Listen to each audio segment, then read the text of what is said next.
Hi, Adrian here. So I'm a full-time certified Alexander technique teacher, and today we're going to discuss how to sit down correctly. Now, that's a bit of a clickbait title, to be honest. If you know anything about my work and the way I work, I never teach anyone to do anything correctly, but freely. But I needed a good title, and it wasn't intended to be clickbait as such, but I think people are probably going to think in terms of doing things correctly. So I thought I'd meet people where they are, but really we're looking to do things freely. Now, I could have done a talk on sitting being sat, but and maybe I'll do that next time. But people sit poorly well before the derriere hits the chair. It happens on the way to the chair, and it happens for a couple of reasons. One of which is people just aren't remotely aware of what they're doing. They're paying no attention to it whatsoever. So, you know, whatever happens, happens. Two is that people just don't have a clear conception of what sitting down is.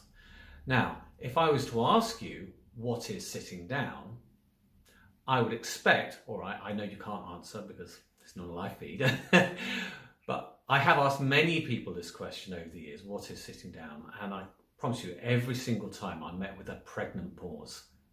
Because even though it's something we do, you know, day in, day out, very familiar, we actually strangely don't have a clear conception of what that activity is.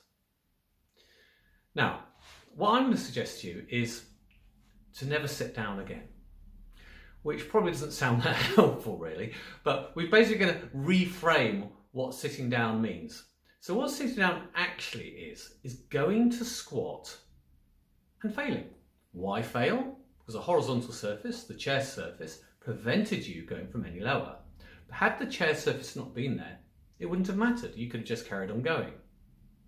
Now, in reality, most people, certainly from my experience, a good 90% of people aren't comfortable with squatting at all. So the idea of maybe going to a full squat is not a welcome thought for many, but we're not doing a full squat, we're only doing the first half of the squat. And we want to behave the same regardless. So basically you want to start lowering yourself as if going into a squat until you can't get any lower. Now, the things that go wrong is you put your mind on the chair itself, like a big target for your backside. And what will happen is what we call in the Alexander technique, end gaining behavior. Try and gain an end without considering how you're going to do it. So that target kind of just overtakes your mind. So you forget how you're doing it and all you're focused on is the target itself. I'm going to give you a little bit of an anecdotal story. In Zen archery, no, I couldn't say it then. In Zen archery, it is actually done to competition level. And you get 0 marks for hitting the target or even getting a bullseye. They stop marking you the moment you let go of the arrow. Because if all the preconditions up to that point were correct, the bullseye is correct. And we want the same thinking here. We're interested in the journey to the chair, not the arriving on the chair. The arriving on the chair, the bullseye if you like, will be a fait accompli. It'll happen as Alexander called the means whereby. It's another phrase. The means whereby is, you know, the opposite of end gaining. Slightly turn of the last century phrasing, but you know the Alexander technique's been around for a long time. But if we consider the means whereby, that being present to the movement on our way down, then the end results are given, and that's what we want. The end result to be a given. Now, what goes wrong on the way down is people often feel they're slightly off balance. That may be because there's a general miscoordination that's been inbuilt over the years. And you'll notice it because you'll start going to a small startle reflex because you're off balance. And that startle reflex is very much characterized by pulling on the neck muscles and the shoulders going up. So people will, even if doing it well, will do that. Commonly, people start to kind of fall towards a chair surface. So they're off balance, so they react and contracting. But because they're kind of falling, they just arrive in a heap and then don't really know what to do about it. They've arrived in a slump and the slump stays. But really, we want to be able to keep our poise all the way through and maintain it so we arrive just as poised as we set off. Okay, I've got a stool I've set up behind me just so it'll fit on camera better so I can show you. So if I go over to my other stool, which is over here. Now this stool is actually much lower than the piano stool I have there. So I've got my work cut out for me here. But basically, check the chair's there, because if you're worried, you might react. You're not going to move freely if you're worried about the chair not being there. So I know it's there, I can see it there. So basically I have to go as if to squat and forget about the chair and just go lower and lower.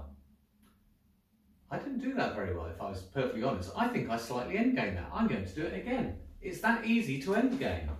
So I have to genuinely this time not be thinking about the chair. See, when you're talking about chairs, obviously you're thinking about chairs. And I think that last little, I'm being really fussy with myself.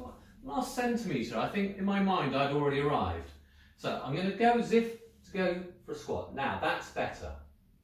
Now I've arrived and I can hinge back. Now, to get back up again, you'll be stood like this. I say stood, yes, I did. I said stood, because I call sitting standing on your bottom. It's the same thing for the torso. So here I am upright still. And this is sitting, not reclining. Reclining if I had a back to a chair and I could lean back onto it, that's reclining. Perfectly valid, but just separate from sitting.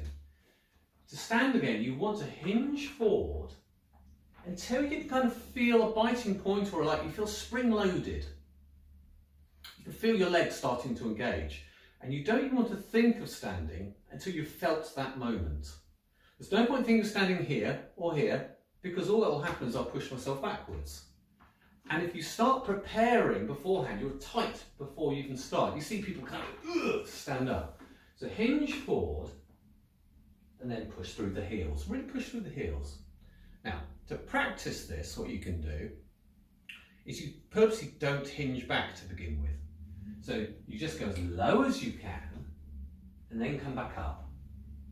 Low as you can, and of course this is as low as I can get, because this is where the chair is. And I don't hinge back and come back up. That's to train you from end-gaining behaviour out of you. If you even find that difficult, because you find you're still end-gaining going for the chair, what you can do is you can just touch the surface of the chair with the fleshy part of your backside. As I'm doing here, I know it's not visible, you actually see that. You touch with just a fleshy part of your backside. Do not transfer the weight through to your sit bones, the bony part of the skeleton, the underside of the pelvis. Just touch and then come back up. And that will train you to not end-gain that behaviour. Right, so there's quite a lot to think about there, I think. So I'll leave that to you. If you want to get in touch for private Alexander lessons, I work here in North London and also online. So feel free to get in touch. Okay, take care. Bye.